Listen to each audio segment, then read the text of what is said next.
All right, y'all, welcome to the show. Welcome. So today we got a lot of Vivek Ramaswamy. I know that's not exactly what you may have been looking forward to, but that's what we have. So he went on Fox News, and man, the Fox and Friends hosts absolutely dogpiled him. They ganged up on him, and they really took him to task over some of his foreign policy views. That's really interesting. We'll talk about that. We also have, there's a Democrat who goes in the lion's den on Fox News and absolutely exposes them with their, sycophantic love of Trump's mugshot. Then we also have later on Joe Biden. The Republicans are just giving Joe Biden absolute layups. I mean, Joe Biden's approval rating is not very high. He hasn't done much for quite a while now. I mean, he had a good streak there for a while early on in his time in office, but he's been doing Dickie McGee's acts lately.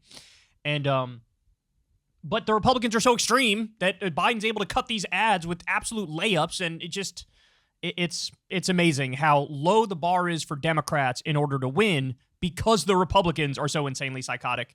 Then also we have Nikki Haley after arguably winning that first debate. She's certainly one of the big winners of the debate.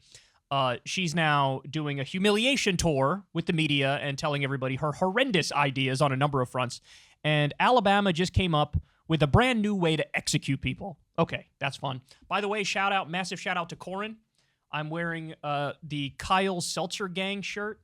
This was for my bachelor party. Corin got these made up, and it's awesome. He's the man. Anyway, all right, let's go ahead and dive into it. So Vivek Ramaswamy, he had a mixed debate night. We've talked about this before, but my theory on it was the first half of the debate, he did a phenomenal job. The second half of the debate, he got pummeled into the ground. And honestly, to be fair, most of the polls do bear this out. There's one poll where he lost 9 points, in favorability after this debate. There's another poll where he finished in the top 2 in the debate. So the polls are kind of all over the place. People either loved him or hated him, but he's certainly getting more attention. There's no doubt about that. So he went on Fox News. They are going to really be aggressive with him here and try to take him to task over some of his foreign policy views. This is interesting. Let's watch. Here's what she told us last hour about how wrong she still thinks you are. When you talk about Ukraine, I understand that Americans are divided on what we should be doing with Ukraine, but Vivek was completely wrong to say that we have to choose between the border or protecting our national security. We do it all. We do it all to make sure we keep Americans safe. So according to Sagar, the proper way to pronounce his name is Vivek. Now, I refuse to do that in the same way I refuse to call Tommy Tuberville his proper name, which is Tuberville. No, Tuberville is way funnier. I'm going with Tuberville. And Vivek is, I refuse to not say Vivek. But what's funny is Nikki Haley, who's also Indian, is also mispronouncing it. She's saying Vivek. Apparently it's Vivek. Anyway, random side point, I thought that was kind of funny. So she went on there, Taiwan, stop Russia there is a message to China because they're inextricably linked. So, look, I respect Ambassador Haley and her experiences, but I respectfully disagree with her. And I think the existing foreign policy establishment has gotten it wrong for so long, they're getting it wrong here, too. We are driving Russia further into China's hands. But they invaded Ukraine, Vivek. They invaded Ukraine. Just give them the 20% of the country? Well, here's what I would say. Just like Nixon did not trust Mao, we still had to pull Mao Zedong out of the hands of the USSR. He didn't answer the question. Kilme's like, okay, do you want to give him 20% of the country? You want to give him the Donbass? Do you want to give him the Donbass? He's like, just like Nixon's, I'm telling you, Republican Pete Buttigieg, that's who he is. Trust Putin any more than Putin trusts us. So do you want to take his word that he'll divorce himself from China? No, I will not take his word. I will make him actually abide by an agreement with the United States with hard conditions attached to it. If they resume joint military exercises with China, there will be consequences in my deal with them. We will immediately then look at other actions that actually put Russia in a tougher spot than they are even now. Maximum pressure campaign. But what I've said is we can actually go the other direction. Reopen economic relations with Russia. Freeze the current lines of control. Make a commitment that NATO will not admit Ukraine to NATO. So let Russia take 20% of the country. They took it. They just took it. The reality, and you said let him have it? What do we get in return? But listen. The reality is what we get in return. I'm keeping my eye on the prize. Brian, here's the eye on the prize. The Russia-China alliance is the greatest threat the United States faces. There is not a single candidate in either party who has offered a coherent plan of how to disband that alliance. I have. And I want to use the Ukraine war as a chance to bring that alliance apart. That will be the single greatest advance in U.S. watching the national Russian army deconstructed before our eyes. We're watching the Russian army deconstructed before our eyes without any American blood. They are the aggressors, and our foreign policy did win us the Cold War, which I assume you know. Yes, in the modern Cold War, Brian, the old establishment needs to wake up and see is that the USSR doesn't exist anymore, but communist China does. And see, this is why he's so infuriating. He pretends from time to time, me, bro, I'm totally anti-war, bro. I'm skeptical of all the funding of Ukraine, bro. But then in the next breath, he's like, what we really need to do is do a new Cold War with China and focus on them. They're the real problem. So stop with any sort of funding of Ukraine as a proxy to push back Russia, because that's too hawkish towards Russia, but we need to focus our hawkishness towards China. And then, by the way, also in the same breath that he pretends to be anti-war, he'll say, like Crystal pressed him on this brilliantly, that he wants to do effectively war with Mexico. He wants to, send in the troops or send in military planes or drones to go after the cartels in Mexico, violate Mexico's sovereignty, one of our top partners, to fight them. You can't say you're anti-war and then in the next breath be like, we got to focus on China. They're the real problem. That's the new Cold War is with China. And also we need to invade Mexico. It's so...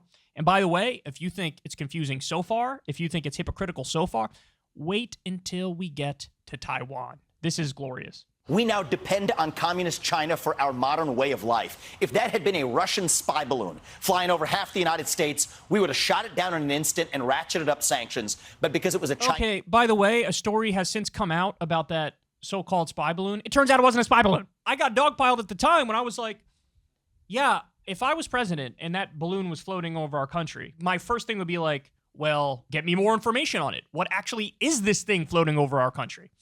And that's, people view that as like weak or soft or whatever. And by the way, now we know, oh, actually that wasn't a spy balloon.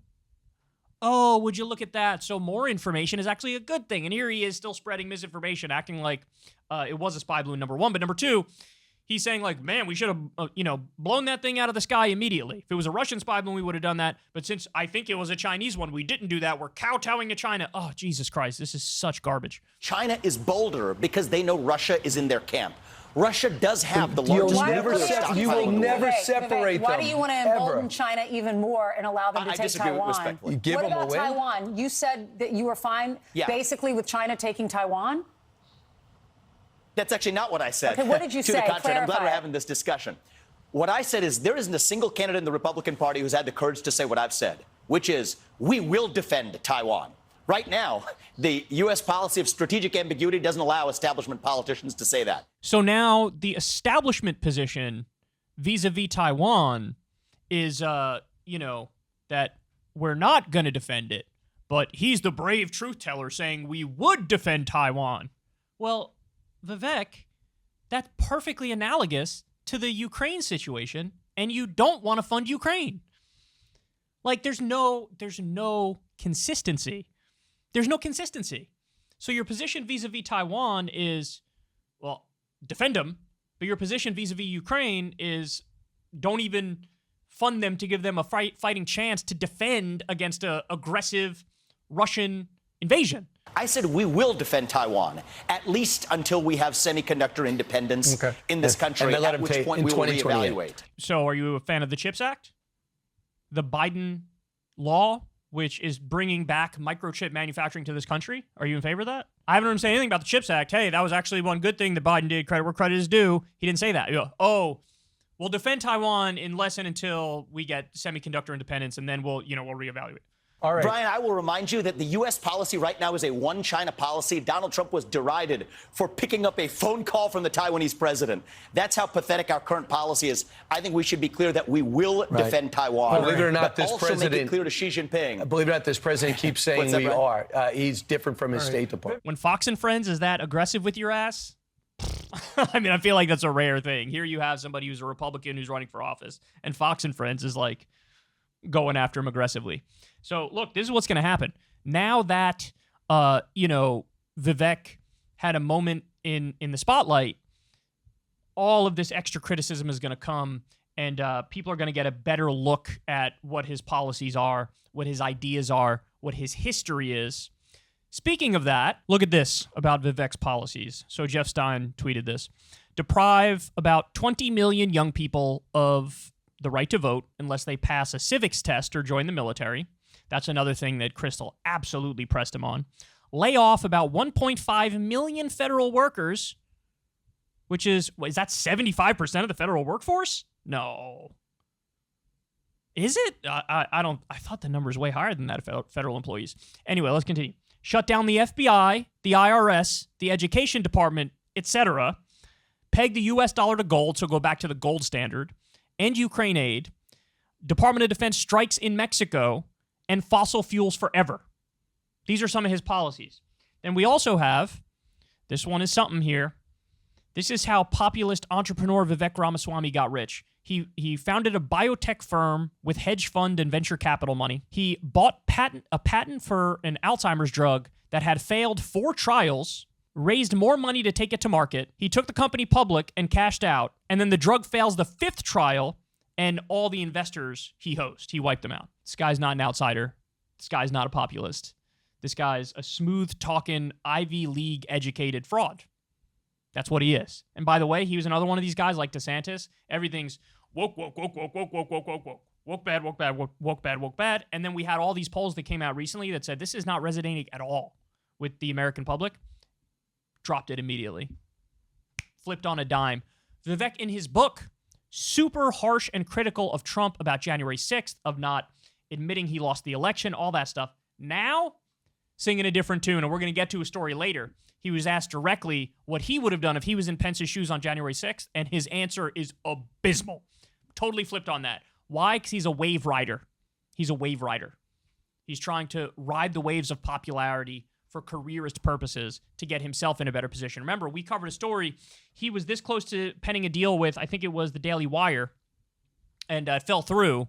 And so now he's doing this probably to raise his brand. And then Lord only knows what he's going to do with it after that. But not good, man. Not good. Hey, y'all, do me a favor and like and subscribe. It helps out big time in the algorithm. Click the bell as well for notifications when videos drop. And watch that video on screen right now. You know you want to.